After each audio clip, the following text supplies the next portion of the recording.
Dans cette vidéo, nous allons parler des notions de mouvement et de référentiel.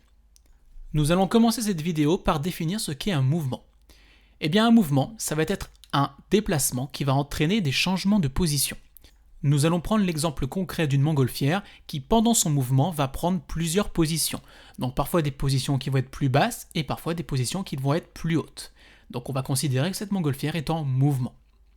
Lorsqu'il n'y a pas de mouvement, nous allons considérer que nous sommes en situation de repos. On va pouvoir définir justement le repos comme étant une absence de mouvement ou une absence de changement de position.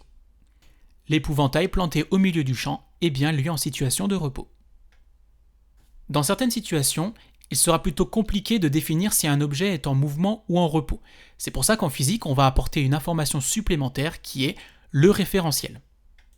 Et le référentiel, on va pouvoir le définir comme étant un objet fixe qui va nous servir de référence par rapport auquel on va étudier un mouvement.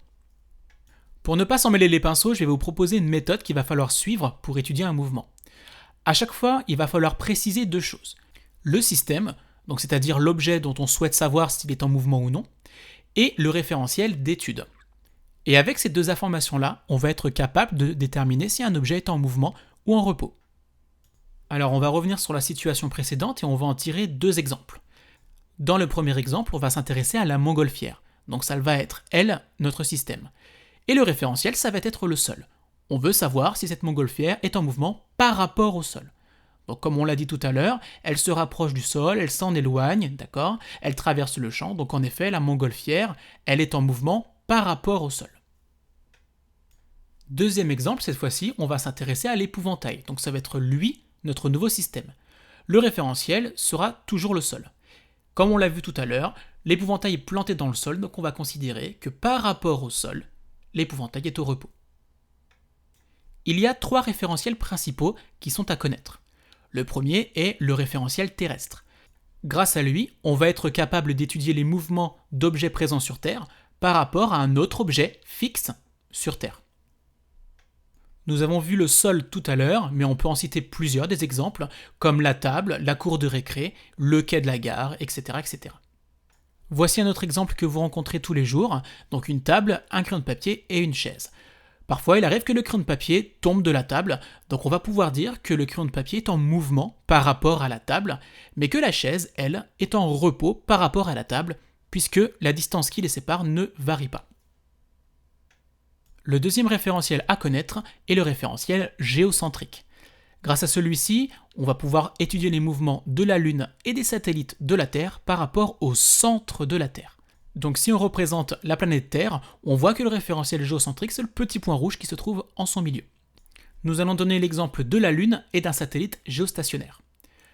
La Lune, elle, est en mouvement dans le référentiel géocentrique puisqu'elle tourne autour de la Terre. Et le satellite géostationnaire, lui, il est fixe au-dessus d'un point bien particulier. Ici, le satellite géostationnaire est au-dessus de Rome et il ne bouge pas. Donc, c'est-à-dire que le satellite géostationnaire est en repos dans le référentiel géocentrique. Enfin, le dernier référentiel à connaître est le référentiel héliocentrique. Grâce à celui-ci, on va pouvoir étudier les mouvements des astres du système solaire par rapport au centre du Soleil. Donc voici le système solaire, et en son centre, le petit point noir qui représente le référentiel héliocentrique. On va pouvoir maintenant étudier le mouvement des planètes autour de ce point, mais aussi le mouvement des comètes, ou encore le mouvement des astéroïdes. Enfin, nous allons pouvoir aborder ce qu'est la relativité du mouvement. Nous allons voir que dans certaines situations, un objet peut se retrouver à la fois en mouvement, mais aussi au repos. Voici une situation où un garçon regarde une fillette à bord d'un train en train de passer sur un pont. On va s'intéresser à deux exemples. Exemple numéro 1, la fillette est à la fois en mouvement par rapport au garçon, puisqu'en effet elle s'éloigne de lui, mais elle est également en repos par rapport au train, puisque la fillette est assise dans le train et qu'elle ne bouge pas. Maintenant, on va s'intéresser à l'exemple numéro 2, qui est le garçon. Alors le garçon va être à la fois en mouvement, mais aussi en repos. Donc ça va être à vous de compléter les pointillés et de mettre la vidéo en pause juste avant la correction. Alors, on va pouvoir dire que le garçon est en mouvement par rapport au train. En effet, lorsque nous sommes à bord du train, on voit que le garçon s'en éloigne. Mais on va également pouvoir dire que le garçon est en repos par rapport au pont, puisque tous les deux sont fixes l'un par rapport à l'autre. voici ce qu'il faut retenir de cette vidéo. Les définitions du mouvement et du repos. Il faut connaître la méthode à suivre pour étudier un mouvement, connaître la définition d'un référentiel ainsi que les 3 référentiels principaux, et enfin, savoir ce qu'est la relativité du mouvement.